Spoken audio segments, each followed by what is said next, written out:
Hello, hello, hello, hello, hello, hello, hello, hello. Hello, everybody. Welcome, welcome all. Let me fix this real quick. There we go. There we go. I'm muted. Oh no. How about now? How's it going? How's everybody doing? Hopefully everybody's doing well. Good. Okay, everybody can hear me. Everybody can see me. Sorry. I was messing around with some stuff. Oh. Ben, everybody else can hear me just fine, so I'm not quite sure what's going on. Hopefully everybody is doing fine. Hopefully maybe you caught me earlier. Ben's like, never mind. See, Ben, I just trust you immediately. Ben says, oh, I'm not hearing it. There must be something wrong with the stream. Immediately.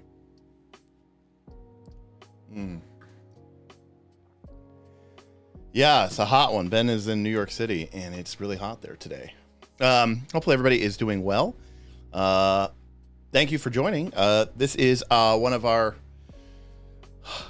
random streams. We don't really have as much of a point or a purpose for these ones as we do some of our other ones. Of course, we have our spells and magic streams where we talk about ranking spells from Pathfinder 2, and of course, we started our new adventure path last week, but that is going to be every other week.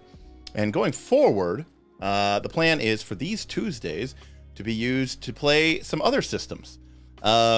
Yeah, so like Mr. Bernardo just said, we are excited as well too. I think what it really comes down to, Bernardo, is what players are available and what kind of systems do I think that they would enjoy playing and would, be fun for everybody else to watch as well.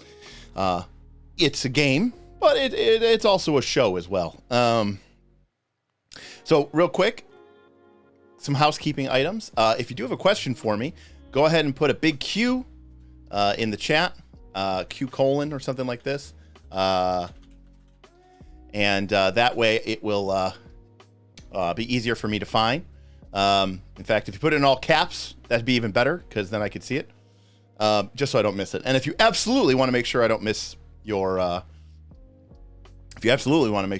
question, go ahead and drop it as a super chat or a Stream Elements tip. You can get to our Stream Elements tips through a link down below or by typing !tip in the chat. It'll give you a link to our Stream Elements tip. It's one extra step for you, but we save about 20% in fees when you give us a tip. So super chats are nice. Stream Element tips a little bit better. Just because more of your money reaches us, and that's pretty cool by us and hopefully for you as well. Additionally, if you are interested in supporting us on an ongoing basis, I encourage you to check out our Patreon, link in description below, patreon.com/Knights of Last Call. And lastly, if you really feel like throwing your money away, why don't you join the channel and become an adventurer of Last Call? You'll get a cool color for your name, you'll get access to cool emojis, and you'll get a loyalty badge, which will show how long you've been a member of our adventurer crew. It's only the cool kids are adventurers. And we appreciate them very much. We're still trying to figure out how to have fun with that. Obviously, the Discord and the Patreon are where we do most of our conversating in. We are the largest Pathfinder 2 Discord in existence, the largest Pathfinder 2 Patreon in existence. I shouldn't say Pathfinder 2 Discord, they're public access ones, but we are the largest Pathfinder 2 Patreon. So, GM Scott is flexing on them. So yeah, going back to Tuesday, let's talk shop. Let's talk table talk. Couple realities for this. And again, we're all friends here. You and I are friends, so we can talk plainly. And my demographic skews older, so that means we can speak as adults. First things first. This channel is a lot of fun, but it is a business. We would like to make some money on it. I spend money to keep this channel running. I spend money on all sorts of things. Honestly, I spend money on. Let's see. I spend money on rent. I spend money on subscriptions. I spend money on prizes. I spend money on servers. I spend money on all this. So, our channel is to bring free content to the internet, but we do have some models that help us pay. Things like becoming an adventurer, becoming a patron, giving us a tip. So when we run a show in the hopes that it will generate some amount of income through increased support of the channel, increased support of the Patreon, tips, that sort of thing. Secondly, as some of you probably know, I don't expect for my players to participate in this channel's success and not be monetarily compensated. So I pay my players money for being in my show. And that means if I start a second show, I need to pay more money to my players to show up for a second show. So that's number 2. Number 3, Pathfinder 2 is very popular, but so I'm assuming that other shows might not be as popular. So that is something we have to carefully take into mind. Number 4, part of the reason why I went to an every other week schedule outside of being able to make some room is because I am a single person. I'm not married. I do not have children. It's pretty easy for me. I could almost go live every day and it wouldn't be a problem for me. But the reality of the situation is my other players all have wives or spouses, kids. So, you know, it's much more challenging for them. And so by being every other week, it's a little bit easier for them, flexible for their schedule. That being said, I mean, they're being paid, and if they sign up for it, I mean, that's great. But that introduces the, what are we on, number 5? The 5th wrinkle. I would really love, Pathfinder 2 makes sense to do as an online game. One of our players, Kaz, is remote. He's up in the Pacific Northwest, so he'd have to be remote anyways. And quite frankly, playing Pathfinder 2 on Foundry has a lot of advantages. All the dice rolls are automated. It's easy for me to just screen cap the map and show it to people, and as well as the chat log. And Pathfinder 2 is a numerical based game. People like you, we want to see what's I want to see what's going on. The battle canvas in the chat log take up the most real estate on our overlay because we know that people want to see these elements, and I think that makes a lot of sense. That's a big part of what Pathfinder 2 is. It's a big part of what our channel is. But for some of these other games, the miniature aspect of it isn't as important. And so to that end, I would really love for these other games to be in person. And that means getting everybody out to my studio so that we can be in person and play a game. But that introduces an additional wrinkle, right? Because now you're talking about people having to not just show up for a game.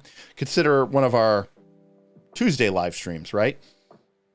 You get home from work, you hang out with the kids, you eat some dinner, and then you hop on at around 6:30. Make sure your audio, your visuals clean, and then boom, we play till 9:30, 10 o'clock, 10:30 at the latest, and then you're done. You close it, and boom, you're at home. You can get to bed. You can maybe watch some Netflix with your partner or your kids if they're for some odd reason still up. And then, well, it's a lot easier. But in person, you're talking about drives. And, for me, the studio's a nice, quick 10-minute drive. But for some other people in the group, it's 20 minutes or 30 minutes or 40 minutes. So it introduces a lot of extra complications. And then lastly, if we're up at the studio, we have 2 options. Here, I have one camera running into my system. I'm illuminated. It runs in OBS. OBS goes out to YouTube Studio. And that means these are really easy for me to click and then we're live. But at the studio, traditionally, we have recorded. And we've recorded onto, memory cards like these. These are 256 gigabyte cards.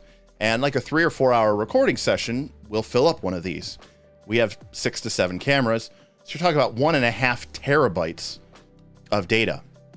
It takes me longer than the duration of a session just to transfer the data from these cards to my computer.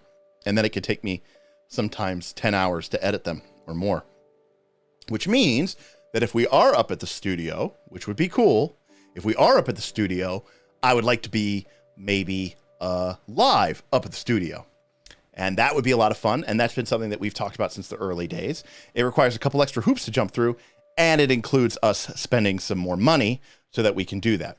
To have fast internet up at our studio, to have the kind of systems that we need in order to live stream from the studio, and potentially to have a friend come in, because while I'm pretty comfortable running all my boards and scenes and stuff here, even when I'm doing OBS and Foundry, when I'm playing Pathfinder 2, it can get a little bit overwhelming sometimes with all the different things. If you've seen our show, you know that I actually run 2 instances of Forge, and that allows me to have one, which is my GM mode, so I can run the monsters and do all this, and then I have another one, which is just for observing, which is what gets fed out to you all, so that way you guys don't see me in the GM mode switching to monster character sheets and looking at secret maps and looking at hidden tokens and hidden maps and hidden scenes. So I'm actually managing all of that. In fact, actually, here we go. I just bought this. This just came in the mail today. This is a memory upgrade. This is 4 sticks of 32 gigabyte DDR4 3600 RAM. So I am going to be upgrading my system from 2 16 gig sticks, so 32 gigabytes for the system, up to 128 gigabytes. And that is specifically so that I can run OBS and Forge running Foundry, and a second instance of Forge running Foundry, and all the other stuff that I need to run on my computer in order to make the live stream happen smoother and easier.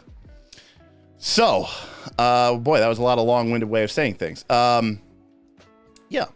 So, love it. Love to be able to do that. Random access mamma jamma. Yeah, sorry, we're getting all over the place. So, long story short, I'd love to be able to do our other games in person, live from the studio. But that is, there's quite a few hurdles to run through. And actually, to be honest with you, a conversation that we've been having just this past couple of days is whether or not we feel like we should, whether we should invest money in folks at home. So if you've, obviously here, hopefully you notice, I'm on a pretty good camera rig. I would certainly never recommend that anybody go out and buy this, but my at-home live stream setting up is probably a $10,000 live stream setup between the PC components, the lights, the camera, the lens, the whole rigmarole. But not everybody in the Knights has such a nice setup. So one option we have is we could take some of our money and then we could invest it in making sure that all of our players in our AP or people who might join us online via like Zoom calls have, a better microphone, a better camera, a better lighting setup, better sound control inside of their rooms. That's one option. The other option is to take that money and invest it into our physical studio and try to do more things there. Those are important questions for me to make. And quite frankly, I lost a lot of money on this channel last year, so I'd like to not repeat that again. The IRS might start wondering, why is this really a business? You keep losing money on it. I'm happy to note that this year, one of the reasons I founded KOLC LLC is because of support from viewers like you and from our Patreon and the patrons there who have supported us so much and continue to support us, continue to grow. We are almost at 200 patrons. Insane. That is. I am strong. I feel it. Strong. Very strong. Definitely feels like leveling up. 200 patrons feels like level 20. Never in our wildest imaginations did we think we were going to get there. And, I think it's important to note that, we are making money and I'm interested in making sure that we give the best value for, what, our supporters are giving us and making sure that everybody's getting the right stuff. KC says Amazon loses money every year too. I guess they have better accountants though. Well, okay. Not to get off into a rant here, but KOLC LLC is set up as a LLC taxable entity, as a pass-through taxable entity, and all that really means is it's just income that's added on top of my income, and that means I don't pay myself a paycheck. I basically just I can make an owner withdrawal. If KOLC was bigger, like Amazon, then Amazon itself could be a corporation, basically its own person, and then it could pay me a substantial amount of money, which that payment, along with other things, Amazon could deduct, and then Amazon itself might not have to pay any chat. Denny the Many stopping by to support the channel. Thank you, Denny the Many. I appreciate it very, very, very much. Long time no see. Glad to see you in here. Hopefully you've been catching up on some of the videos and staying abreast of what has been going on. We've certainly missed you in here, but glad to see you. Thank you very much for the support appreciate it so much. It was very nice of Denny the Mini. I always like that name. Yeah, what the Knights need is better wolf and bear skin props. Hey, you know, Smith went all in on that. So, it was definitely a funny thing. I didn't 100% expect him to pull up with all that stuff. That was pretty funny. So yeah, Derek with the Elite Gamer RAM, and he hates gaming. I mean, I like performance, but yeah, I don't like gaming. Yeah. So, anyways, I do like a good performance. I hate when things lag or anything like that. Yeah, the G skill. So, that is where we're at with that. Long story short, yeah, I do want to play something. What could we play? Let me see if this works first. I got a scene here. I thought I had a scene. Hold on a sec here. There we go. Oh, hey, look, it's me twice. Oh, how's it going?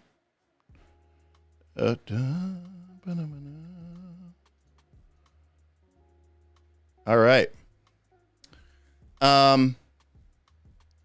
This is just the whiteboard. If you've seen Night School, you know what this is all about.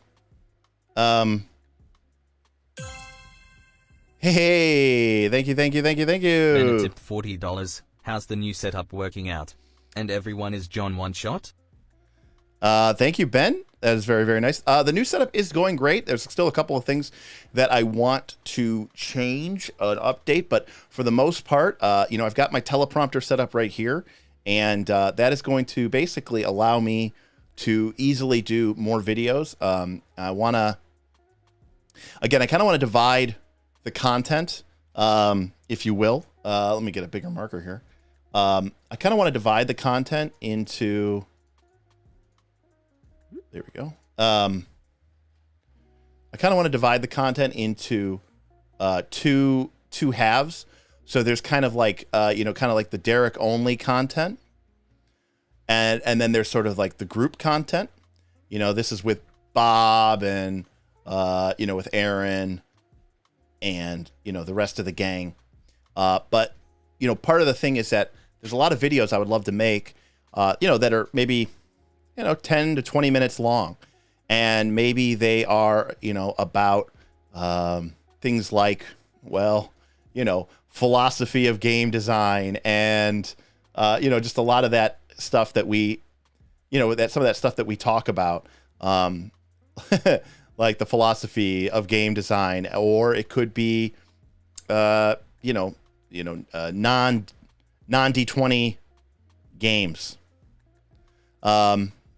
Oh, my face is covered by the stream elements. All right, there we go. Sorry. But yeah, so part of what I wanted to do here was, I gotta lock that. So part of what I wanted to do with this idea is, because getting the whole group together, especially these guys, right? Let alone Tim and Matt and stuff like that who live further away. That's a bit of a chore. That's a long haul. And if I'm going to get this group together, I want this to be a long video, right? I want to make it a nice, trip for everybody to make it worth their while. But that means that this is going to be a good way for me to hopefully be able to create more content more often, and cover some of those other elements, random ideas, things that maybe don't make sense as a 40-minute video. I hate rambling videos just to ramble. I'm not trying to make, I got a YouTube content creator survey. I posted this on the Patreon Discord, but it was like, how would you define your content? And it was like, is your content very short, which it said less than 1 minute. It said, is it short, which it said less than 3 minutes, or it said, is it long, which it said is greater than 3 minutes. And I was just laughing because I was like, well, I guess it's long because my videos are definitely longer than 3 minutes, right? Let's see here. There we go. And so yeah, basically, I'm really happy with it, and it's a lot easier. I'm going to turn this on, turn this on, turn this on. Basically, this office is now just going to be for streaming and for recording videos. So I think it is. Long story short, I would say it is working out. I would say it's working out very nicely. And then Ben, your second question was everyone is John. What is everyone is John? What is that? I'm not familiar with that. So let me know. The smoothing factor on this is really off the charts here. I wonder if I can adjust that. Hold on a sec here. Double click presence. All right. Sorry about that. Guess it's just the way it is. GM Scott. What? An RPG? I've heard of it. Derek Hudson. No, I don't know that one. Hey, Sa. Well, cool. I hope you do check it out. It's going to be a pretty rambling one. So, cosplay the Night's Watch, beards and all. Yeah. I mean, Game of Thrones is cool. I mean, it's too bad that they ruined it completely for all time. Do I have the Eldamon wrap ready? No, not yet. I do. I would say that, or I will say that I may want to work on that one a little bit more, because apparently that is now something that people want to see. So, you know, you never know what people are going to say. I'm actually bringing this up just so I can move it. And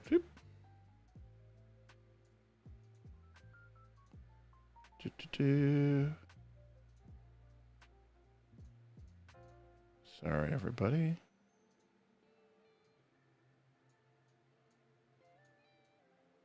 Hey, there we go. You'd be surprised at how much of a pain in the butt. You'd be surprised how much of a pain in the butt all this is sometimes. There we go. Much better, hopefully. Okay. But do I have an Eldamon wrap ready? No, but I wrote down some ideas. I mean, I don't want to just take, I want to be the very best. That's I think there's two things, right? There's the intro song, and then there's the actual rap. So I think we do need to distinguish between the two of those. Cheese, welcome. Cheese is a long post. Seems like it's been kind of an okay so far for 2E content creation. Seems like it's been a kind of an okay year for 2E content creation. Some channels I follow have had a small uptick in growth. Roll for Combat talk show exploded in post-stream views a bit ago. I mean, they did have a successful Kickstarter. It reached a 5e audience. I listened to No Nat during some of the Roll for Combat videos during PaizoCon, and it seems to me like he's kind of talking about possibly embracing maybe some more 5e content. So I don't want to put words in his mouth, but it did sound like that.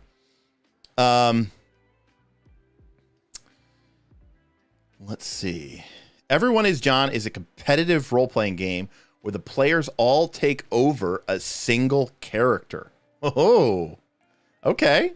That's interesting. It reminds me of a Fiasco playset. I don't know if you guys have played Fiasco, but it's called All the Damn Time. And All the Damn Time. And basically you play the same character, but like from different parts of the time stream. So like one of them plays the main character at age 12. Another one plays them at 23, 35, 64, you play them at these different, 72. You play them at these different times, but it's all the same character. You're just playing them at the same time. And so whoever's playing the 12-year-old can do things in the past that then ripple forward to everybody. And like the 72-year-old or whatever is trying to solve something or fix something in their timeline, but they need their alternate selves in the past to do things so that time ripples forward correctly. And the 12-year-old would be the best to do it because they are the earliest in the time stream and can have the biggest impacts, but they're only 12, right? So they don't have like money or a car, or no one believes them, or like technology doesn't exist yet that they need in order to be able to solve the issue. It's a mind fuck for sure. So look, everybody knows everyone is John except for me. I do not know this one. Hey, have you heard of the Battlezoo new ancestry book, Demons and Sentient Weapons? Yeah, Brosliff, I saw that stream as well as you did. I had no idea that was being released, but it's pretty cool. Definitely interested in it. $5. Level up. Thank you.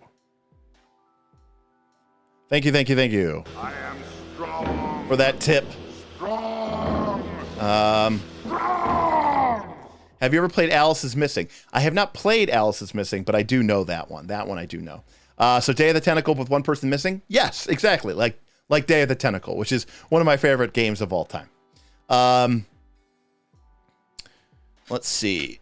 2E sub broke records again during PaizoCon. I mean, part of the problem with PaizoCon is, or Pathfinder 2 in general, I mean, you are still talking about a fairly small base, right?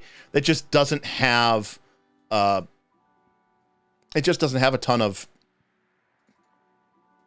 people in it. So, I'm not trying to make light of it, but you should be expecting this kind of growth, because it's not like they've reached their limit.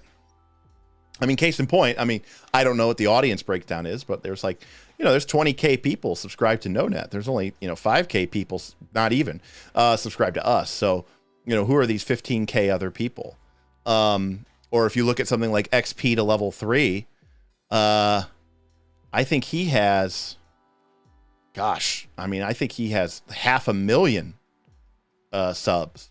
But, if you look at the other big 5e content creators, they're in the hundreds of K. So what's the distinction? Where are these people that they're subscribing to this content, but not to this content? So I don't know. It's hard for me to say whether or not Pathfinder 2 is growing or not. I mean, I hope it is. That is interesting. Ben, I am going to have to check out this Everything is John. Let's see here. I know you said Nightlife doesn't perform well, but if you went back to that format with slight tweaks to make it perform better, I'd be so down. Yeah, so the biggest problem, Nightlife, more or less, was basically a podcast, right? Nightlife was an unscripted hangout around the table. We recorded it, obviously. And there was a video format to it, which we do now with some of our podcasts. And we would have some ideas or topics, but there was, it was mostly unscripted, and we just kind of chilled with it and talked what we wanted to talk about. The biggest problem with that is, like I said, is just the time. It does take a lot of time to put together those big productions. And it, to be completely honest with you, these other channels get around with it because they make short videos with one camera. If I were to do a 20-minute video where I'm just talking to this camera and maybe I put a couple graphics up throughout the course of the film, throughout the 15 minutes, I could knock that out in under an hour. So, but I also, like you said, Nightlife didn't do well. You can write the square footage off of your office. London, that is not a bad idea. Not much. It's a small office space. Let's see. Remember those Q's, people, or all caps, so I can find your questions. Have I played Mage the Awakening or Werewolf the Forsaken? I have not played those games. I have played Werewolf the Apocalypse, the old World of Darkness version of Werewolf. I think it's safe to say it's profitable, but not killing it like Pathfinder 1 did. And I think that is very safe to say. I mean, Pathfinder 1, by some reports, was outselling D&D for a while. So, yeah, I mean, I think that had more to do with Pathfinder 1 being basically 3.75 and with people not being very happy with 4th edition. Have you seen the 2022 Willow trailer? Of course I have. Seen it several times, Total Entropy. I think it looks great. I think it looks awesome. I think it's going to be amazing. I like that. I like where they're going with the story. I'll be interested to see what they do with Mad Mardigan. That's Val Kilmer's character. Obviously, Val Kilmer, had throat cancer, lost his voice, so it's going to be hard for him to be in Willow. Not saying he couldn't be, but clearly in the trailer, Joanne Whalley, who played Sorsha, is in there. Obviously, Willow is in there, and it's a fantasy adventure romp. So I think it'd be hard for them to screw it up. So yes, I think it is there, and it'll be good. The charm of Nightlife was the newer player plus seasoned player dynamic. Bob is getting out of his new kid shoes lately, and I think you're right, London. I mean, the fact is, when we first started, Bob hadn't even played role-playing games. Well, Bob is now sometimes playing and GMing several RPGs a week. And we've been doing this channel now, believe it or not, going on 2 years. So, yeah, some of the new kid dynamic definitely has been lost. PF1 is your favorite edition overall. I have very fond memories of Pathfinder 1. If I had to make a D20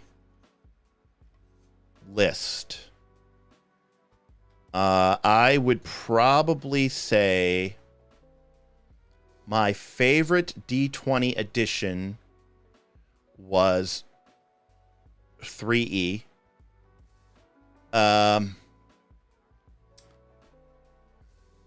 I would say 3rd edition, then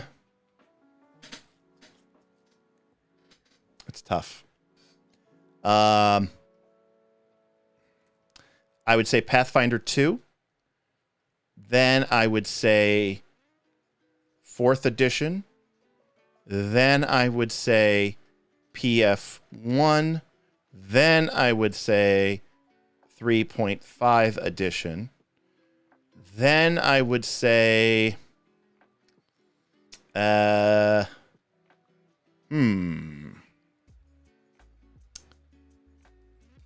tough.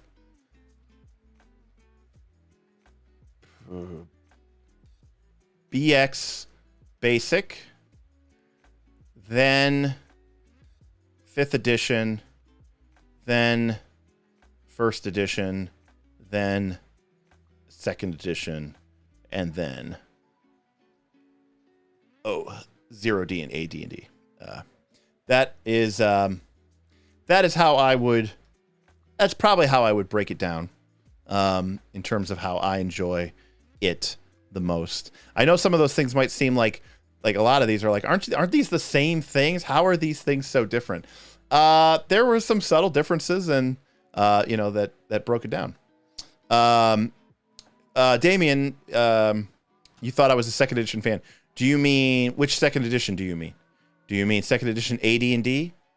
Or do you mean, like everyone's like, why 3E and why not 3.5E? Yeah, that's a great question, and I do have some answers for you. So, the biggest reason was I a big 2nd edition fan? No, I was not. I started playing with 1st edition. I didn't really own the books. I was pretty, I was like 9 or 10. I played with my cousin. 2nd edition was the set that was kind of my first edition and my first set, but it never really grabbed me the way that 3rd edition did. The main reason, there's a lot of reasons, but one of the main reasons I preferred 3rd edition over 3.5 and Pathfinder 1 is it's not specifically because of this, but it is best summarized this way. So in 3rd edition, you had spells like Bull's Strength and Cat's Grace. And these were basically the spells that buffed your strength or your dex or your con. Okay? And in 3.0, they lasted 1 hour per level. And I really liked that. In fact, I still like that to this day. In fact, when I was playing Pathfinder 1, I basically made a house rule that you could basically just have those spells last 24 hours. In 3.5, as well as Pathfinder 1, they changed these spells, I think, to either 1 minute per... I think they changed them to 1 minute per level. I hated that. I hate that. I still hate that.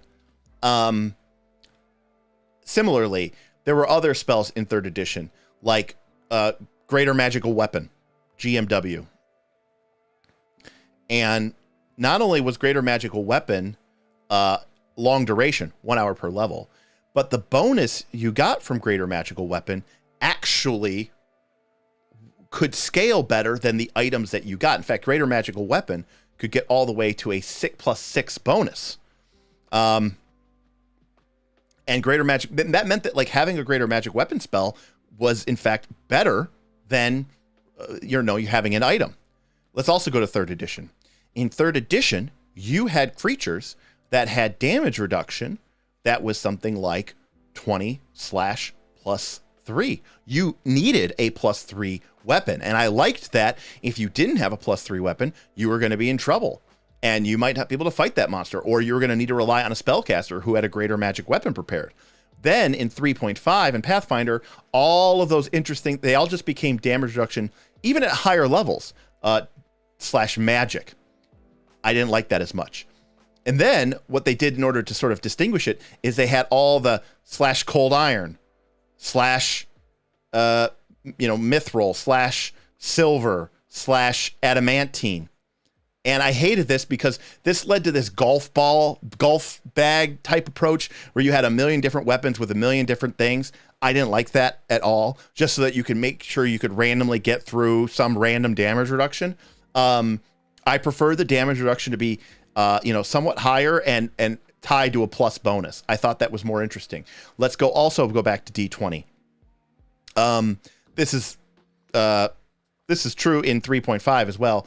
I like XP costs. I like XP costs. I like XP costs for spells. I like XP costs for magical item creation. I like Old Haste.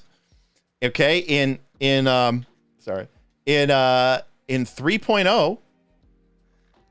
3.0, haste gave you an extra standard action, and that meant that you could cast 2 spells around. But 3rd level haste only targeted one person. And so in many ways, 3rd edition haste was a lot like Pathfinder 2 haste. One target gains an extra action. Obviously, having a second standard action is a lot bigger in 3rd edition than it is having an extra action. And of course, you're limited in Pathfinder 2 that you can't, do anything like that. You can only stride and strike, which I don't like. They kind of did that in 3.5 in Pathfinder 1, where it gave you an extra attack at your highest base attack bonus and some extra movement. And I didn't like that. I liked Old Haste. I liked characters. I liked for long duration. I liked for boring buffs like these, okay, to just be long duration. And I liked for casters to have a list of, 10 or at higher levels, 20 buffs that they would cast on themselves or other party members every day. And it's just like, it's just get it out of the way. They're not exciting. They're not boring. I don't want to be spending time casting these and worrying about them. Just cast them, get them out of the way. And then if it was a short duration buff, like haste, right, which was 1 round per level, I want that to be very powerful. I want that to feel extremely powerful. And I really like that a lot. Let's see. Every time someone mentions 3E, I remember that late 3.5E spell book with a spell in it that let mages just decide to go first no matter what. Then they could time stop and take 4 turns. 1 minute per level is essentially an encounter power. I agree with that. Spells are better in 3E than 3.5. It's like spells keep getting weaker and weaker as the hobby goes on. Yes, but I should also point out that like I didn't play. I almost never played 3rd edition. I GM'd it. I DM'd it all the time. Believe it or not, a lot of these problems what people have with broken games and broken characters isn't because of a bad system. It's because of bad players. It's because of jerks. It's because of idiots, and it's because of wimpy DMs who don't go, "Oh, that was awesome." Yeah, you can't do that anymore. Or, yeah, that's totally cool. But if you're gonna keep doing that every time, you just can't come anymore. It's like problem solved. I don't know how else to explain it. I feel like we never had any of these problems that so many people had with these. Oh, you mean like, what was his name? The kobold, Puck or something? Pam. I don't remember what the character's name was. Some stupid, broken, ridiculous. Oh, he took 3 levels of this prestige class and 2 levels of this prestige class and multi-classed into this and multi-classed into that. It's like, who were people actually playing this way? My God, in heaven. Like, what a horrible, horrible way to spend your time. We never had any problems with it. We understood that certain things were not so great. We understood that certain things were broken and powerful, and we just policed ourselves. And we just made sure that we just kept doing the stuff that was fun, and we avoided the stuff that wasn't fun. And even if something was broken, as long as the players were having fun and I was having fun with it, and we were, still making interesting decisions and going along with it, then that's great. I never saw the problem for it. Haste costs 1 year of your life in 2nd edition. No, that was AD&D, and in 2nd edition, haste costs 1 year of your life. That is actually true. Actually, GM Scott, I did something very similar to that. I had a very powerful artifact in one of my campaigns called the Scepter. I think it was called the Scepter of Gaul. And Tim Carpenter had this. And basically what you could do is you could use it to essentially pull a version of yourself from another multiverse that was very similar, but not exactly the same as this one. And you could pull him into this reality. And so basically you got to go twice. But it cost you 1 year per round of your life that you kept this power ability active. And so you did have to concern yourself with killing yourself by aging yourself out of the game. Isn't that the reason why 3.5 was made? Because you could do so much OP stuff? Yeah, probably. Editing, they changed a lot of stuff for reasons I don't know. So basically, you hated the nerfing of spells because you're a caster master race. No, because actually, the thing that this is the part that just strikes me as crazy.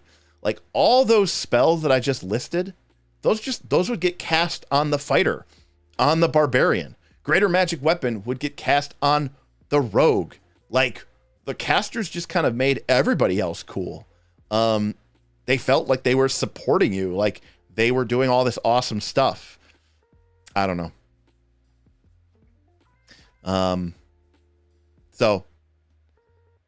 Let's see. This is Boothby. Sigh, I was a wimpy DM. I'm sorry, Boothby. I wasn't trying to call you out. I wasn't trying to make you feel bad. I was simply just saying that, it is the case that all these problems. Yeah, I mean, like, now we're at a world where, my sister's a teacher, and she makes it seem to me like she doesn't really get to teach anymore because there's so many standards and rules that teachers don't have a lot of leeway. I mean, when I was in school, I feel like my teachers kind of just did whatever they wanted to. And I guess maybe that worked out. But now I feel like a lot of these rule systems and a lot of these game systems make it so that the GM feels like they're kind of boxed in. And maybe back in the day, things were a lot more looser, but I guess the expectation there is that the GM has to step up and say, hey guys, this is dumb and ridiculous, and we're just not going to do this anymore. And that's almost always the way it went in my campaign. Somebody would discover something or take some class or feat, and then they would, kind of chuckle silently as it finally paid off, and it was some really ultimate broken combo. And It didn't happen often, but it happened every once in a while. And everyone would be like, that's clearly ridiculous. And then we'd go, okay, we're not going to do that anymore. Either retrain it for free or, just honor, Scout's honor, you're not going to do it anymore. Pun. Yes, pun was the one. Yes, there were people playing that way. Yeah, I mean, again, maybe this is my naivete as a dungeon master. I mean, we all have strengths and we all have weaknesses as people who run these games. And it's very clear to me that one of my I guess you would say weaknesses is that I don't I don't really understand some of these complaints because from some people, because I never experienced those things as a game master. I always, had the benefit of having player base that was very mature and very responsible, even as young adults. So, yeah, we call those players munchkins and we avoid them. Yes, I do think pun was just theory crafted, but it's like I'll give you a great example. Like, in Pathfinder 2, I hear these stories about, fighters with the adopted gnome ancestry, and they take flick mace and they're dual wielding, and then they take champion and they're in full plate and they have the champion reaction with reach and they get the extend, they get lunge or whatever, and they have 15-foot reach and they're all doing AOs and they're all whatever. And I'm like, oh, okay, that's just theory crafting. And then I read on Reddit forums about people who actually legitimately have these characters and are playing them in people's campaigns or in people's Pathfinder societies. And I go, I can't believe this is actually a thing. It just seems crazy to me. Hey, there's Tim. Hey, Tim, how you doing, buddy? Tim says I was correct about the Scepter of Gaul. I mean, total entropy, obviously, yes. I mean, squeaky wheel gets the grease. The silent majority, the vocal minority. I think that the people who were the most invested in Pathfinder 1 were people who tended to push towards these munchkinny, power gamey routes and builds, right? Like, those are the people who are going to be on the forums. Those are the people who are going to be complaining. Those are the people whose GMs are going to be complaining to Paizo about what, this, that, or the other thing. So, in my opinion, second edition spellcasting lost some of the magic of magic. It did, big time. And it's funny, because I've seen that complaint other places, and it's a big complaint that I saw with 4th edition Dungeons & Dragons. 4th edition Dungeons & Dragons tried to make wizards casting a spell kind of no different than a fighter doing a whirlwind attack, or a rogue doing a sneak attack, or, a barbarian raging, right? It was just kind of more of like a power that you could do. It was balanced in the same framework. And a lot of people complained because they said, well, this doesn't feel special. This doesn't feel magical. But the problem is, it is a game. And when we used to play these older editions of the game, the wizard or whatever was more powerful on paper. But, like if you look back to old movies, it's like, who was always the leader of the party, right? It was always like Conan or Aragorn, right? It was always like the warrior. The concept of the wizard or the cleric has always been couched under this idea that, that they aren't made of the same stuff, as the more robust heroes of the blade. And I don't know, that always just came through in our games. Like, even if, look at the Avengers. Iron Man is super intelligent, and he's, super wealthy, and he's super, he's a super, playboy, and he's got this incredible suit of armor. But, he's not the leader of the Avengers. Captain America is, right? A fighter with some shield feats and some good stats. Like, that's kind of the same way that we always ended up playing, and it just always kind of worked out that way. I don't know. GM Scott, in my opinion, magic is supposed to be powerful, rare, and powerful. And that's fair, but part of the problem with that is people, want to play wizards. They want to play sorcerers, and so you have to give them an option to cast it, and if it becomes too rare and powerful, it's possible that these players not being checked by themselves and not being checked by the GM end up just ruining everybody else's fun. And I certainly respect that behavior. Well, I shouldn't say respect the behavior. I respect that is a problem for behavior, but I don't know that that is a game system problem. Now it's the opposite, right? You have people who are like, yeah, like, you know, Jill made a fighter, so she's kind of ruining everybody else's fun. Like it's cool because I'm like a monk or a rogue or whatever, and then like Jill will come in there and just like crit somebody with her dual pickaxe build and do like 130 damage, and she like crits every other round, and she almost always hits even when we can't, and yeah, you know, whatever. It's like it's always going to be a problem. Or, you know, a fighter with dual wielding gnomish flick maces archetyped into champion. You kind of like that in second edition. I can't actually make something too OP to use without it feeling like a jerk. In first edition 3E, I just go, hey, this is cool. Where can this go? And suddenly I am a god by mistake. Yeah, fair enough. I mean, limitations can be fun. I mean, I guess it all comes down to that, right? Right. Yeah, I mean, that's fair. And to be clear, I had a player who was kind of like that. But, you know, and we policed him sometimes. And after a few years of playing with us, when it became apparent that we didn't really care for that type of playing and everything like that, he just kind of left on his own because, I mean, the fun of the game had been solved for him, and, you know, he wasn't interested in playing with us anymore. We weren't interested in playing with him anymore, and we just sort of naturally parted ways before it really ever became a real problem.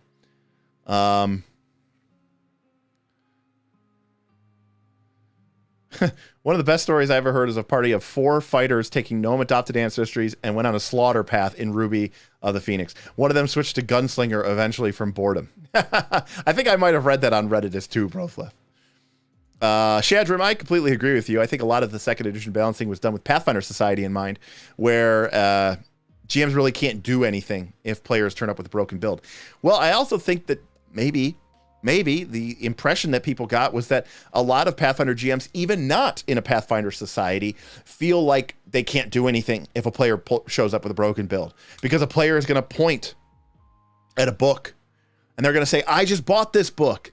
I paid $50 for Secrets of Magic. What do you mean I can't play it? What do you mean I can't do it? What do you mean I can't take it? You're not being fair. And I think a lot of GMs told Pathfinder or told Paizo, they said, look, I don't want to be a babysitter. I don't want to have to be a rules designer. I don't want to be having these, for me, and not for me, but you know, for them, this painful, awkward conversation where they have to be the fun police with their players. And a lot of these GMs said, I don't care what you do. Just make it so that I don't have to have these awkward conversations with my players anymore. Make it so that they can't show up with some build that, by the way, they didn't even find. They just read about it on the internet.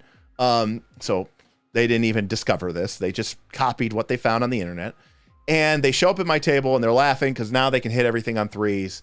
And thanks, Paizo. Now I have to be in this socially awkward spot, which maybe I'm not very comfortable with that. Maybe I'm not comfortable telling this player who maybe is an acquaintance and not a friend, or maybe they are a friend, and that makes it even harder. But either way, this isn't what I signed up for. I signed up to run these games and, you know, tell some stories and roll some dice. I didn't sign up here to be having these, you know, awkward conversations. So I'd appreciate it if you could just make it so that, you know, the game just worked. Well, Paizo listened, and that's what we got. My 4E spellcaster called his spells hotkeys. He wasn't wrong. I mean, in Pathfinder 2, focus spells at wills. I mean, things are on cooldown. You can only do this every 10 minutes. You get 3 of these per encounter. You have your dailies, which are like long, 30-minute timers, 60-minute timers. That's still all true in Pathfinder 2, by the way, scratch paper. Brothleth, there is a line from Avengers 2, Age of Ultron, where Maria Hill gets on board one of the Quinjets, and Tony Stark's up front, and she says, we're ready to go, boss. And Tony Stark turns around and he goes, I'm not the boss. He's the boss. He points to Captain America, and he says, I just pay for everything and build everything and make everyone look cool, but he's the boss. So even Tony said that Captain America is the boss. Yeah, Gandalf was an Ishtari. You can't really say that he was the leader of the Fellowship.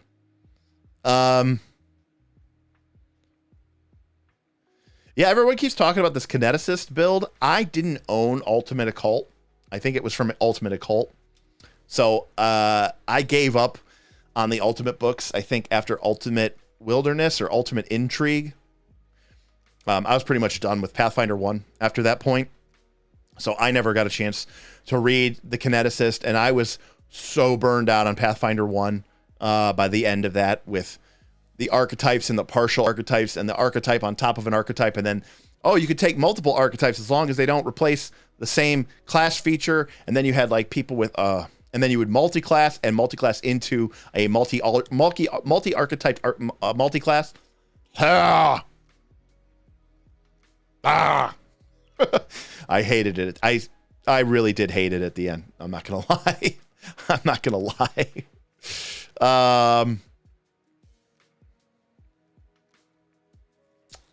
Let's see.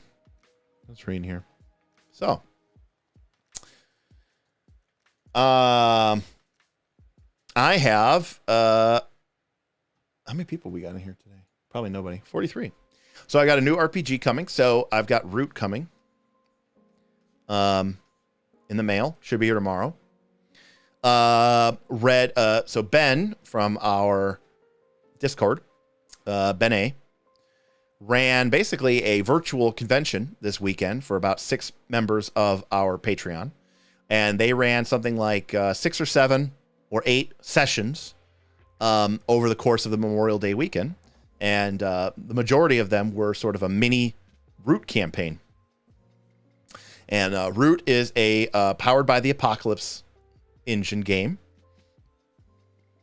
So it's 2d6 plus stat. And if you get a 6 or less, you bad stuff happens. And if you get a 7 and 9, you get good and bad. And if you get a 10 or higher, you just get the good. That's how all Apocalypse World game work. But I was looking at the framework of it. I was looking at it. By the way, it's it's kind of about if you've seen Mouse Guard, or if you've read the Redwall novels, or even kind of like Chronicles of Narnia, but without the children. It's sort of an anthropomorphic animals world, and I think that's pretty cool. I think that's pretty fun, and you say Mouse Guard for kids. For me, it's Mouse Guard, but with powered by the Apocalypse instead of the Burning Wheel engine resolution, and I think that is a strength. I like Torchbearer and Burning Wheel and Mouse Guard, but I think for that kind of game, I think I would just most of the time I think I'd rather just play a powered by the Apocalypse game. But I like the look of the playbooks. I think that they are very interesting, and I'm eager to take a look at it. Henry, oh, very cool. Well, yeah. So actually, Henry, the way I got introduced to this is I bought not Root. I'd seen it in the board game store forever. The art was okay. It's a stylistic. I'm not saying it's good or bad. It's very stylistic. But I bought Oath. I watched a sit down and play of Oath, which is sort of a follow-up sequel style, sort of spiritual successor to Root, and really loved it. And so now I've gone back and I sort of started, kind of thinking about it, looking into some of it. And then they played this session. I was reading their session logs, and it seemed like a really fun system and story. And I liked their take on the Powered by the Apocalypse engine and what they're doing with it, and the way that they're tracking resources. And this kind of is what I think really I really liked about the game. what I liked about the engine of this version of Powered by the Apocalypse. I always feel like most versions of Powered by the Apocalypse don't have an interesting way to track resources, and I do think that resources are a fantastic way to play role-playing games. There we go.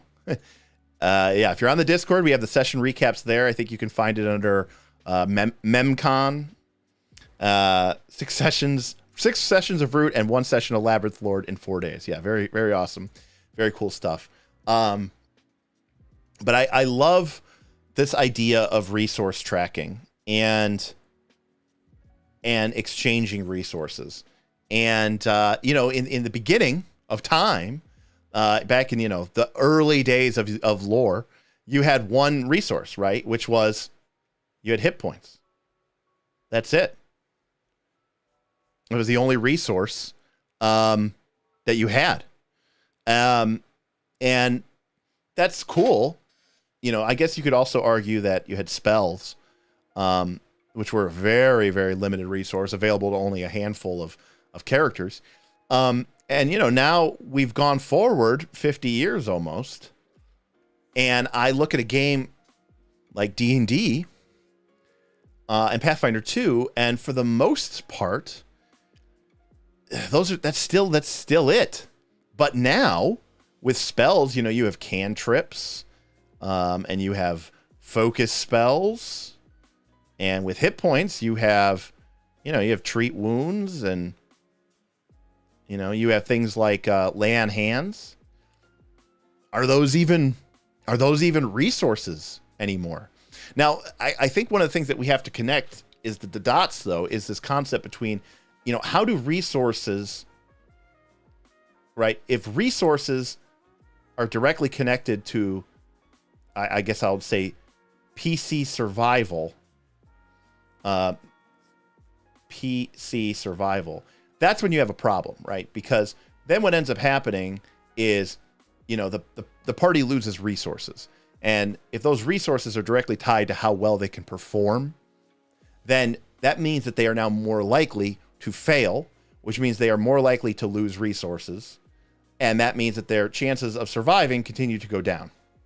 And this is traditionally called a death spiral, right? Because now you've lost, and now you are more likely to keep losing. By the way, this is if you've listened to our podcast, I try to mostly talk about this on the podcast because it's very, very, very, nerdy stuff. But this is very simulationist, right? Because in real life, if you get shot, guess what? You are going to be less effective at fighting. If you're in a boxing match and you take a square punch to the jaw or to the solar plexus, you're going to be affected by that. Now you are going to be weaker and more likely to take another hit and another hit and another hit. And then before you know it, you're on the ground, you're out.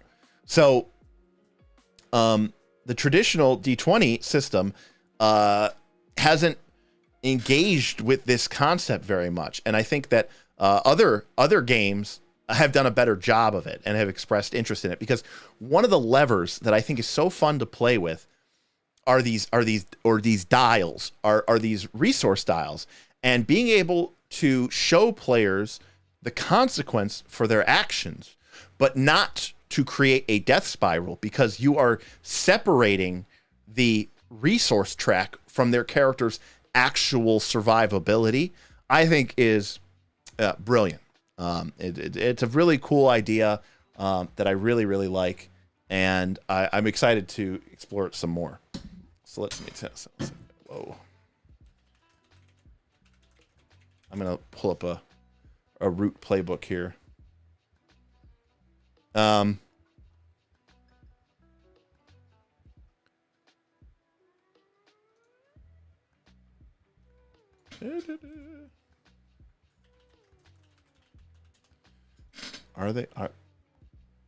we find one? Sheesh. All I keep pulling back is like programming and Linux things, because apparently that the word root means different things to different people.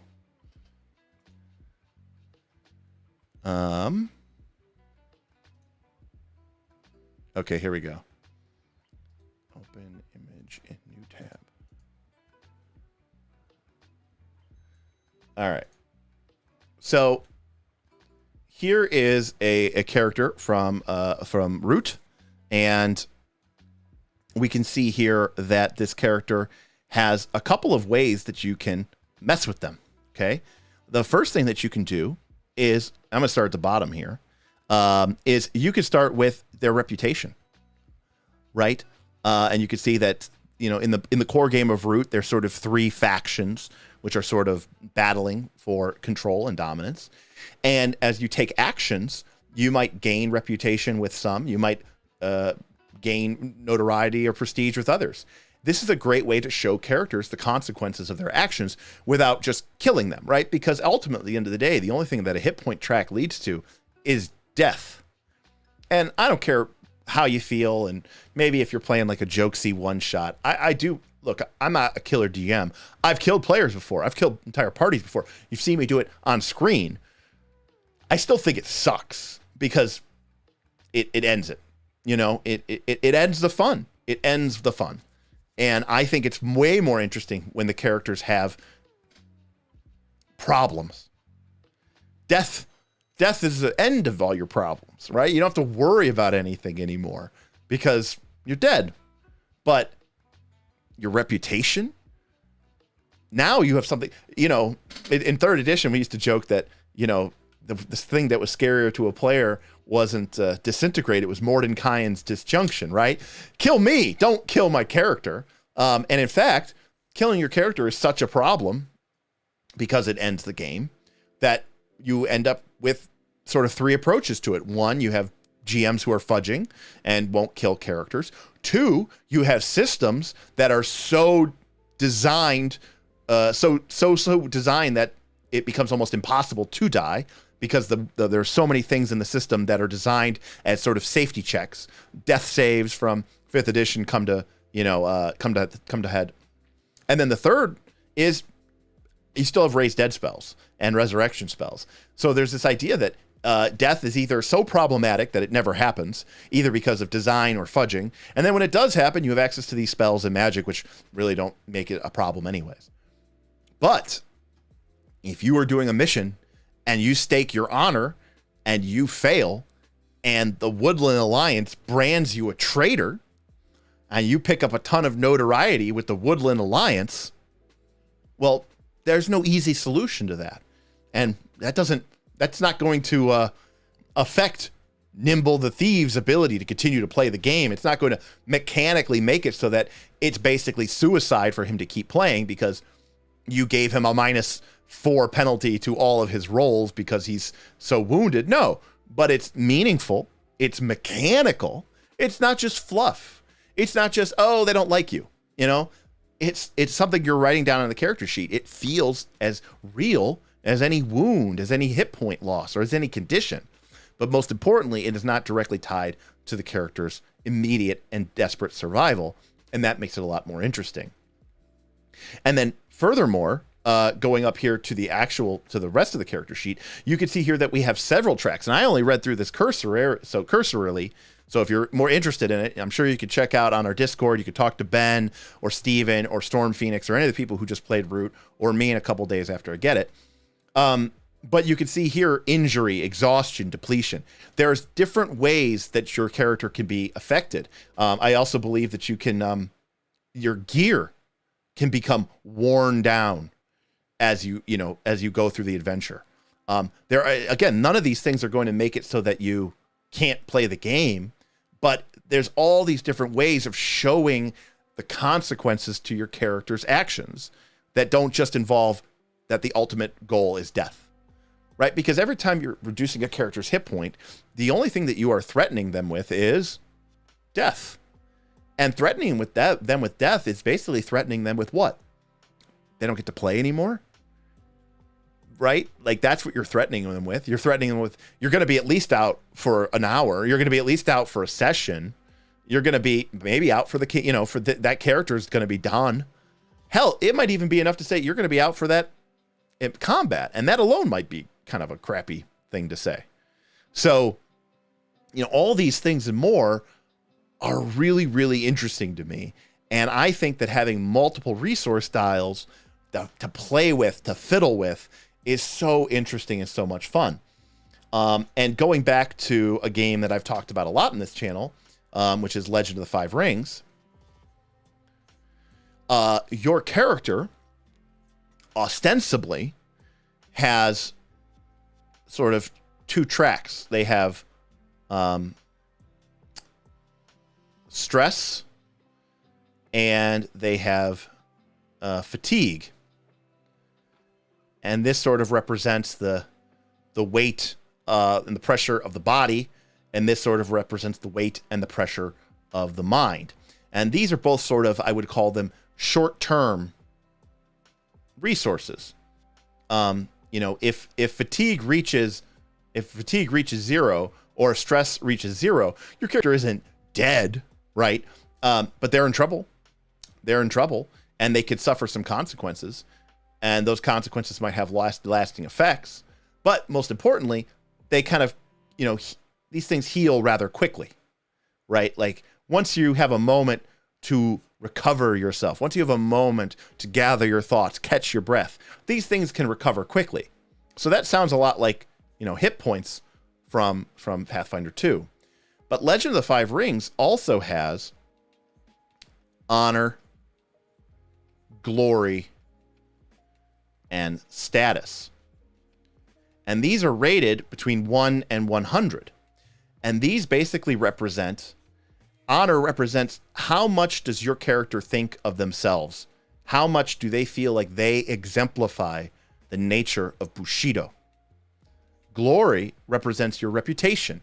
How well regarded are you by the folks and inhabitants of the empire? And status represents just that. How much social currency do you have? How high is your title? How good is your family name? How much prestige and wealth do you command due to your position? With the emperor being the only person all the way at 100 at the top, down to the lowliest and lowliest of the peasants, all the way down in the 0 to 5 range. Now, these things can go up and down very quickly, but these can change as well. And these could be great ways to affect a character and show them, not just tell them. A lot of people tell players the consequences to their actions. This is a way for you to show them the consequence of the action. Because when a player achieves victory, but you dock them 5 points of honor, and they have to erase their honor score of 52 on their sheet and now write that their honor score is 47, that is showing them that there was a consequence, not just telling them about it, showing them that there was a consequence. There's something on their character sheet. It has changed. It is lower. It is higher. And here's the thing. Does honor, make your character now basically, a walking death, a suicide, seppuku city? No. But it does have game consequences. And I would even argue not only can it have game consequences, but more importantly, it has these sort of, fictional in-world consequences, which I think are so important for these games to matter. A lot of times as game masters, we tell our players all of this stuff, but we're playing a mechanical game. We're not just sitting around the fire. And I think when you tell people things, but then also show them or give them something mechanical, something crunchy that reinforces that sort of fiction, I think that's way more important. I think that's way more impressive. And so I think it's a really cool idea. I don't know how we got off on this topic or transit, but long story short, Root is coming tomorrow, and I'm interested to take a look at it. So thank you, Ben, for exposing us to yet another game system, and happy to talk about it and talk about that philosophy. And to be honest with you, where this all began, and you might have heard Aaron and I reference this before, there was a old TV show, and then they remade a remake of it called Battlestar Galactica. And for those of you who are not aware, Battlestar Galactica is basically you have this fleet of ships, that's spaceships, that is all that's left of humanity, because they were wiped out by an alien robot race, and now that robot race has these called the Cylons, and they can infiltrate. They can look just like us. They can look perfectly human-like, and they've tried to infiltrate the ragtag fleet of ships, and can destroy it from within. Well, they made an awesome board game of this, and I won't get into the total details of the board game, but in the game you had 4 resource dials. They were fuel, food, morale, and population. And they all started at like a slightly different number. And basically, if any one of them got to 0 before you reached your new home amongst the stars, the human players of the game lost, and the Cylon players of the game won. If you ran out of fuel, well, that's it. If you ran out, you're stranded in the cosmos. If you ran out of food, everybody starves to death. If you run out of morale, the humanity just gives up. And if you ran out of population, well, everybody just died. Well, what was really cool about this game is that throughout the game, there were consequences, there were challenges, there was even choices to be made where maybe you could, you had a choice. Do you want to institute strict rationing controls? Yes or no? Well, if you institute strict rationing control, then food might go up to an 8, but morale would go down to a 3, right? You have more food available because everyone's eating rations less, or being rationed, but morale goes down because people are hungry and pissed off. You could gamble. You could send down a advanced scout party to try to find out if a nearby asteroid field or planetoid food had fuel. But if the check failed, then maybe you gambled that population and you went down to 7, but you didn't gain the fuel and you stayed at 4. It was a fun way to express the narrative of what was going on, both in the show and in the board game's version of the show, through 4 simple numbers. And when I saw the system in Root with sort of the exhaustion and the injury and the depletion, I think it's called, it reminded me of this. And Battlestar Galactica, the board game, the show obviously is great, but Battlestar Galactica, the board game, remains one of my all-time favorite board games of all time. I think it's incredible. So, Damien always plugging World of Darkness, or Chronicles of Darkness, sorry. Good stuff. Yeah, looks like we've got some BSG board game fans in the chat. Awesome. And so, I think someone mentioned that, there's some optional rules in the GMG for reputation.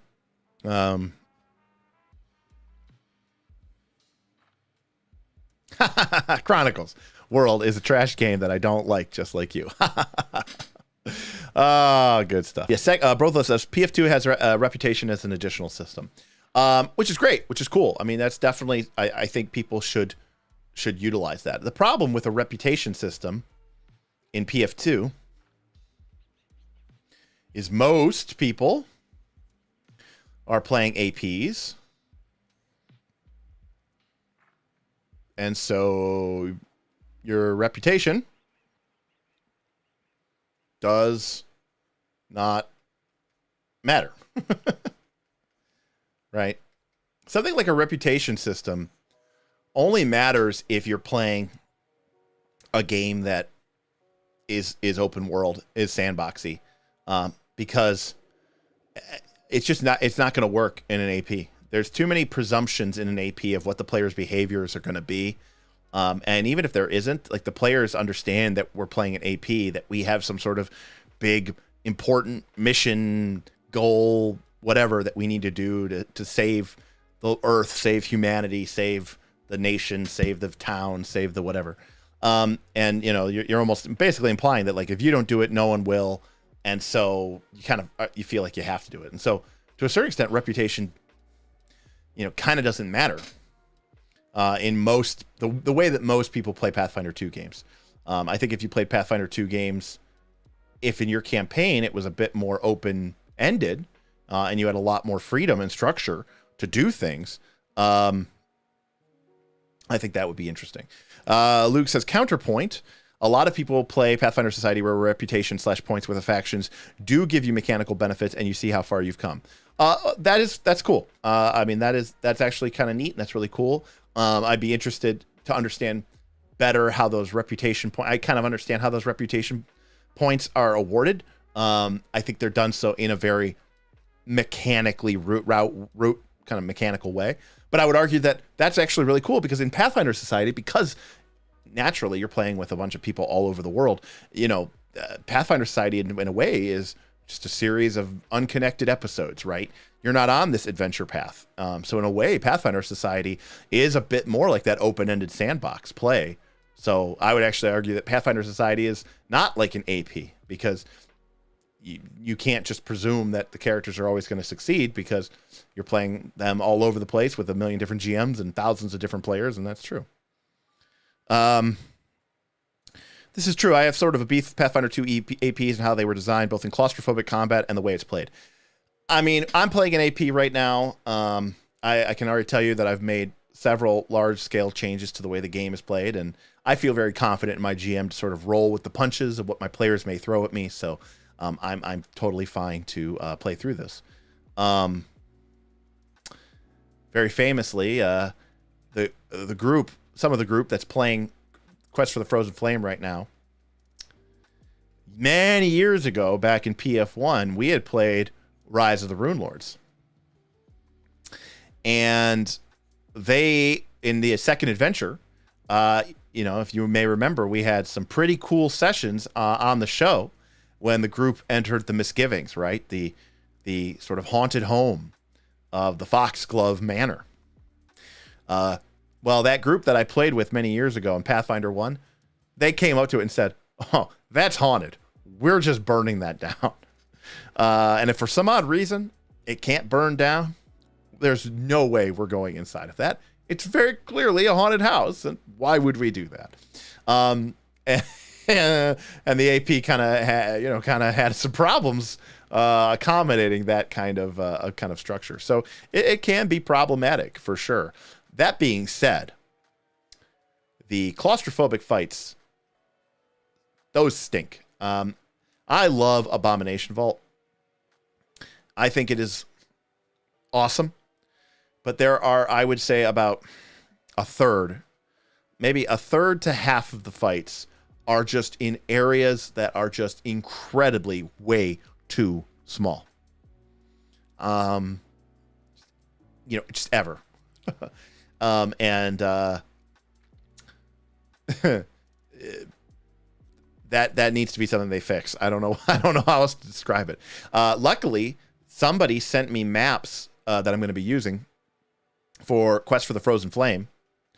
And actually, what I am doing, essentially, in Quest for the Frozen Flames, is I am getting rid of the stock grid and reapplying a new grid, which is twice as big as, especially for all the outside maps. And so a fight which ordinarily in the book might have been something like, 50 feet by 50 feet, in my the image stays the same. I'm just going to make the grid smaller, but in my game it is going to be 100 feet by 100 feet, and even potentially larger. I'm talking about distances 200 feet, 250 feet. I want to have some outside distances. I want to have some long combats where people are racing and running towards each other and shooting arrows and shooting bows. I just think I think Pathfinder 2 is designed for it. I think it's a shame when you have these feats like Fleet and Longstrider and monks that can move fast and things like volley and point blank shot, and you have bows and crossbows and stuff that have and thrown weapons, and they have these ranges of 30 feet and 60 feet and 100 feet, and then everything that you fight is always within a 20-foot radius of you. And you go, okay, so I guess none of these numbers actually matter, right? Like we can just pretend that everything's within range at all times. You know, spells, it's like we rate these all the time on our spells rated. We go, wow, cool. This spell has a range of 120 feet. That's really cool. That's really impressive. And we'll say, oh, that spell only has a range of 30 feet. That sucks. But if you're only ever fighting in rooms, which are like 25 feet by, 25 feet, you go, okay, well, I'm standing here. I can hit everywhere in this room with a 30-foot range spell. So, yeah, it's like, so then you made this cool system with all these different ranges, and that doesn't matter. So I really, in Quest for the Frozen Flame, I mean, I really expanded the space a lot. Yeah, 2 times the dimensions, twice is 4 times the space. Right, exactly. So that 50 by 50, if you double both dimensions, becomes a battlefield this big. Huge. Look, I get it. I used to play on, well, I mean, I still do, but not for Pathfinder 2 for you all. But, I played on Chessex mats, wet erase maps, tactiles. They're on a table. The table has limited space. I can't be sitting there throwing down 200 or 300 feet worth of gridded play. It's just not practical. But on Foundry, I can, and we can just zoom out. And we can zoom in, and we can see the whole battlefield. And it's really easy for characters to move 60 feet, 90 feet. And I think it's a lot better. I mean, I think Fireball is a mistake. We rated it S tier, but I think that range is stupid. I think that range on Fireball is dumb. In fact, I encourage you to house rule it. They put it there because they were afraid to kill the sacred cow. I think that Fireball should have a lower range. I understand that they didn't want to make Fireball to be low damage, but like if you were going to have a spell that has that kind of range, I think that or at the very least, Fireball should have been 2 actions, maybe 2 actions, 60 feet, maybe 120 feet. I don't know. And then have a 3 action Fireball that went 500 feet. And that way it's like, if you want to cast your super long range Fireball, awesome. But that is really going to cost you. So it would also prevent the aerial bomber B2 mode where a caster could fly and then just cast Fireball. But if Fireball long range took 3 actions, then you couldn't do that because you have to spend an action to fly. So yeah, I don't know. Maybe Fireball should be like Magic Missile, where there's like, it's like one of the iconic spells of the game, right? There should be a 1 action Fireball, 2 action Fireball, 3 action Fireball. 1 action Fireball is like a short range, 30 feet, small burst AoE. And then the 2 action is like a more medium range, medium damage. And then 3 actions is maybe the same amount of damage, but boom, 500 feet, Shadram says, I put my redrawn scaled up maps for Quest for the Frozen Flames on the Discord. Shadram, yes, I saw those. Those are awesome. I'm probably going to borrow at least a couple of those. So very cool.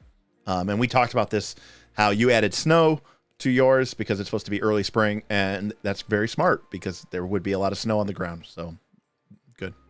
But you've doubled the scales, which, well, true. Don't you love it when the battle mat of a supposed large castle is 40 feet by 40 feet or open space is closed at 30 feet by 50 feet? Yeah, I mean, it's crazy. And here's the thing. Like, I get it, right? I get it that, in real life, a 50-foot by 40-foot space is enormous, right? That's a big space. Certainly much bigger than most rooms in any home. That's the kind of room that you would only see, in a big office or a university building or something. But even in Pathfinder 2 terms, it's not that big. We get these 3 actions and we have all this movement and stuff like that, but you're always 1 stride away from everybody. It's too small. I don't know. If they want to keep the scale that size, that's fine. Keep the scale that size, but then, I don't know, cut people's movement in half. Make the squares 3 feet or something. I don't know. They got to do something. It's way too big. It's way too big. 500 feet is a remnant of chamber. I mean, Fireball's just always had this really absurdly long range. There were a lot of spells that had really long ranges in Pathfinder 1, and they got rid of all of them except for Fireball. So, Sacred Cows are holding back many games these days. Yeah, it's true. I mean, they really are. They really are.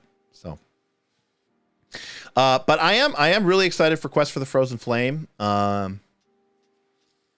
We're going to be using, we didn't have time, but I am interested. We're going to be using automatic bonus progression. So I don't have to worry about awarding, +1 and striking and +1 and resilient and things like that, which is great. And we're going to be sort of using kind of a combination of sort of the monster parts system and then the relics system to sort of represent most of the other magic items, which I think will be really fun. But when I am kind of disappointed, sad. I didn't want to do the extra work, but there's people on the Discord right now who are doing some experimentations with proficiency without level, and I do think that has a lot of promise. And I understand that it kind of makes the game, flat math. And that kind of makes it like 5e, which I know a lot of people might have a problem with, but I actually don't have a problem with it. I've been playing now as a Pathfinder 2 player for last, at least 8-9 months in Smith's campaign, and of course I've been jamming since the game came out, and I'm not as big of a fan of the level being added to your... I'm not as big of a fan as the level being added to your all your numbers as before. For starters, and I kind of went off on this a little bit, but like, I got to be honest with you, okay? It's 8:30,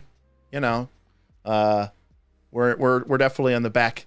We're definitely, partway. We're definitely through the back half here on the show.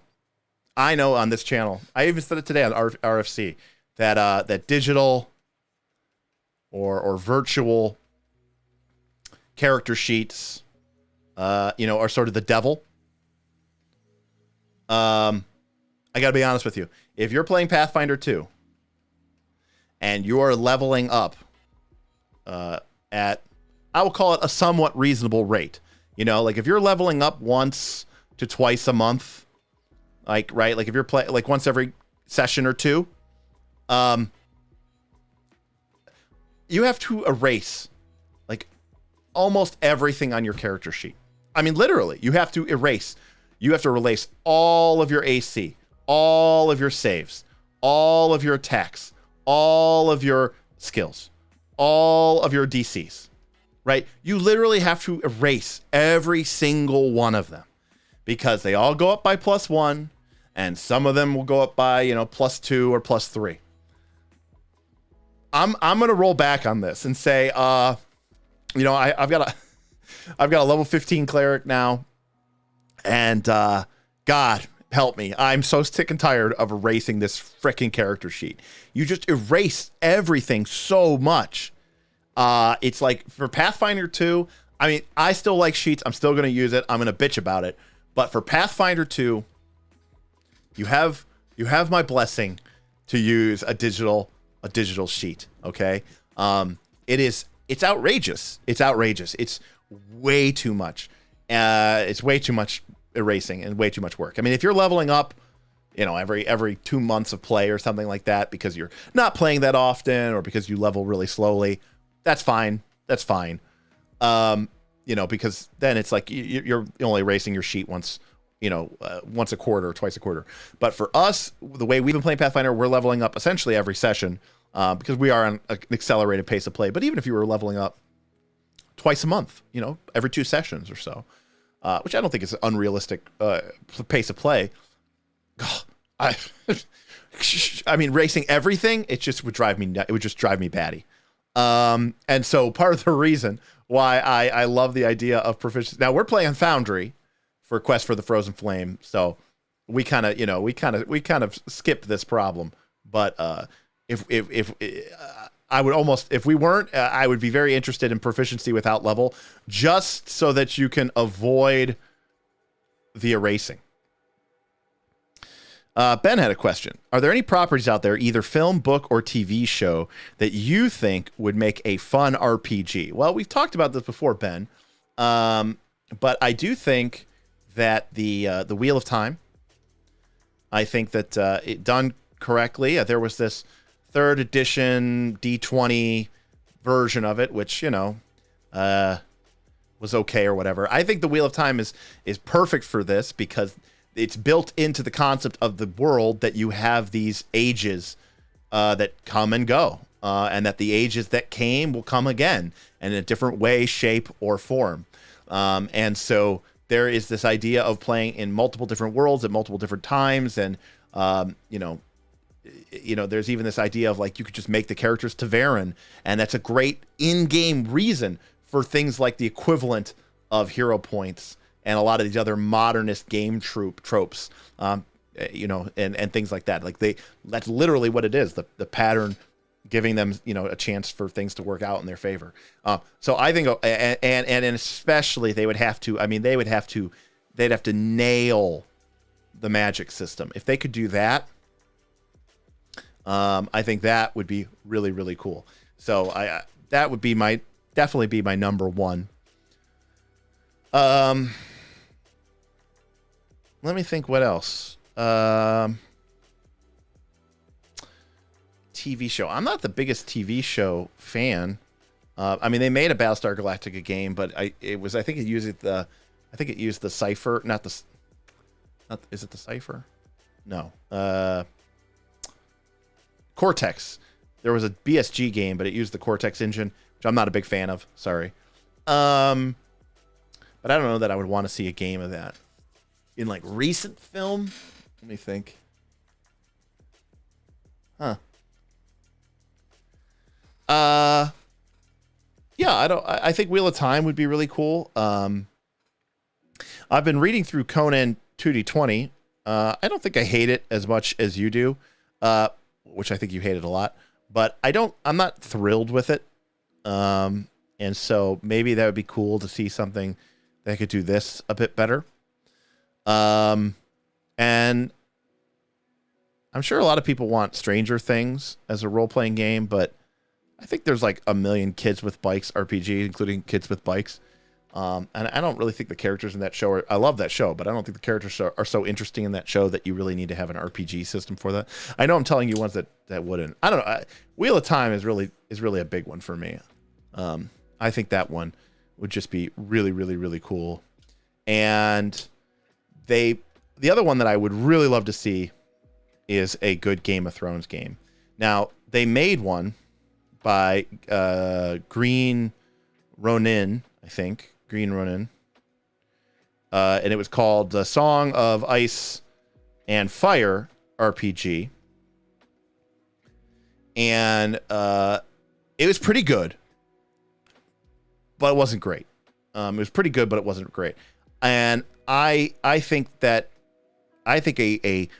game that really encapsulated the cool political elements of Game of Thrones, and not, I'm not talking about late game. I'm talking about like War of the Five Kings, Game of Thrones. In fact, there's this new mini series coming out, right?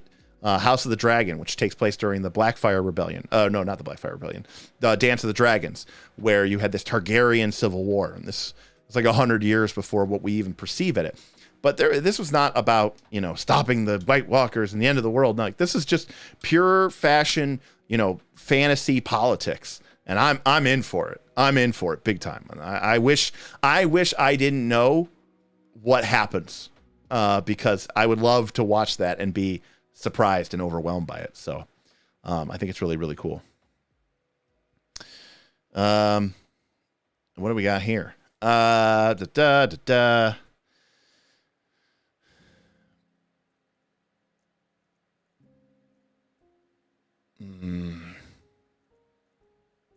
So PF1 is Mathfinder, PF2 is Eraser Finder. True story. Like I use like a series of nice mechanical pencils for most of my role-playing gaming. Not like $200 pencils, but like $40, $50 drawing leads. And I got so sick of these little erasers just not being enough. I went out and I borrowed my my artist friend's just big art eraser so that I could just power through the sheet. Oh, I also wanted to ask you, what did I think of the 2D20 book, Doom book? Haven't gotten through it yet. On the surface, I like it. But I haven't made it all the way through it yet.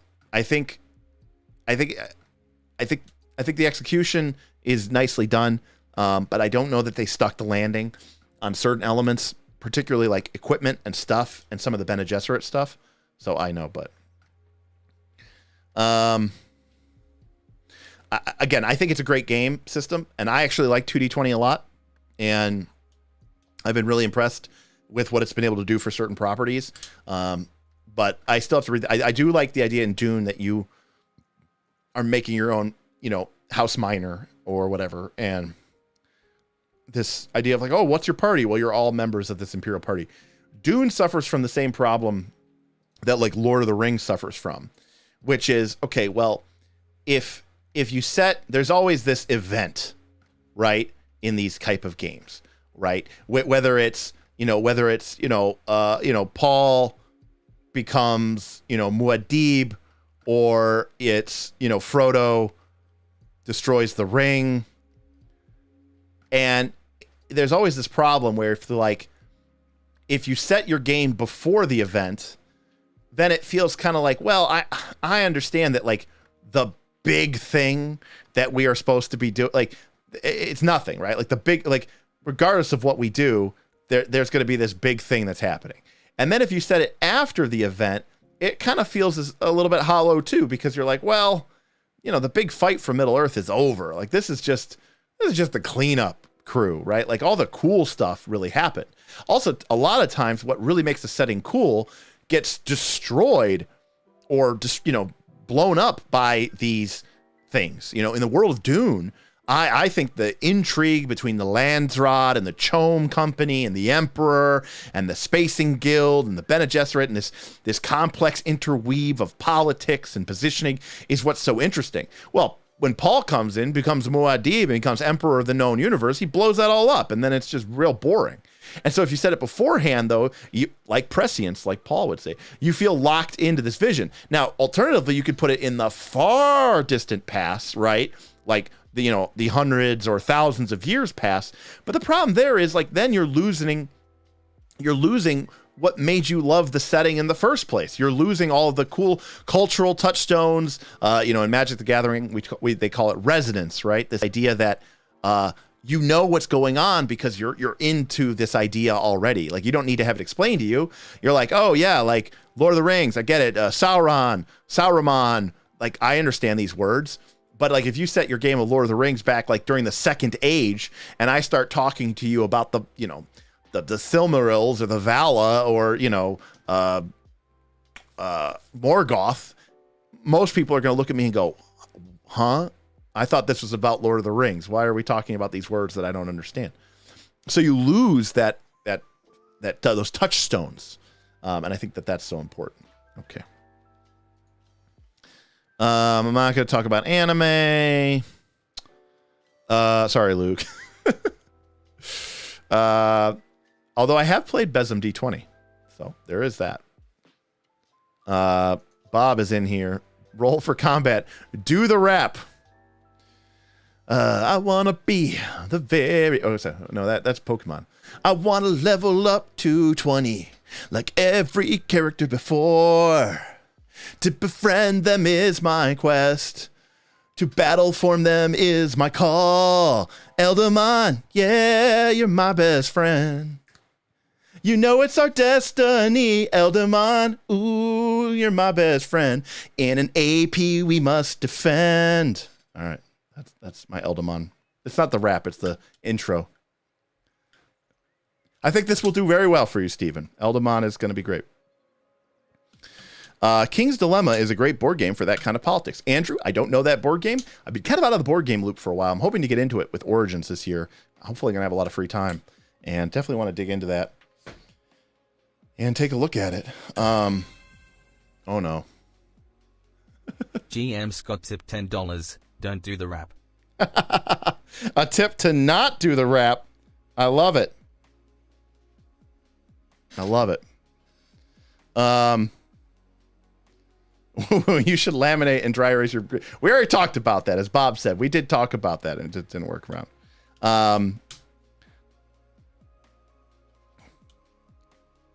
Oh yeah, Star Wars definitely has the same problem. Yeah, Star Wars big time has the same problem.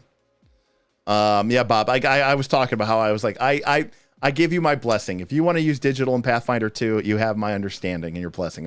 Without approval or condoning, I understand. Okay.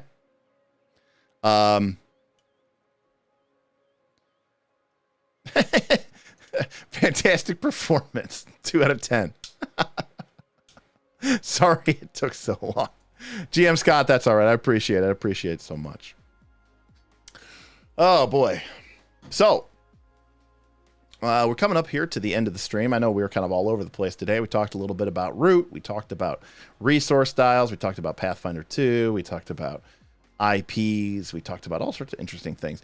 So if you do have any last-minute questions, let me know in the chat. But we'll probably try to wrap up around 9 o'clock tonight. So should be a nice, easy week here. I'm going to be live Thursday. We're going to probably do spells. I'm having a root canal. Actually, it's a re-root canal. I actually had the root canal about 2 years ago, but it's apparently not working. I guess infection got in there.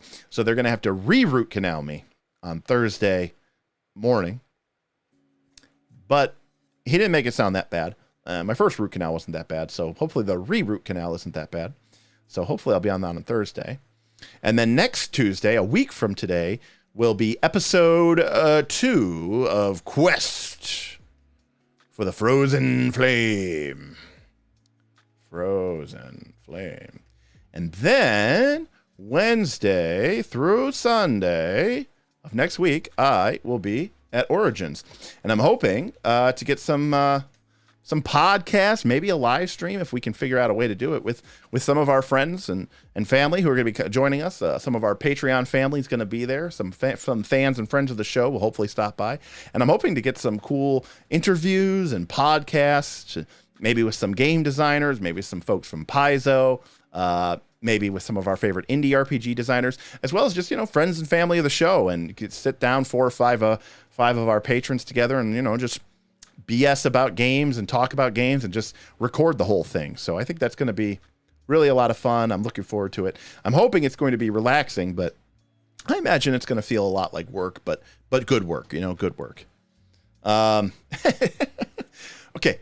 Let me be clear here, Brovlev. Number 1, for Pathfinder 2, where literally every stat on your sheet changes every time you level up. Sure. Okay. That is the exception. Okay.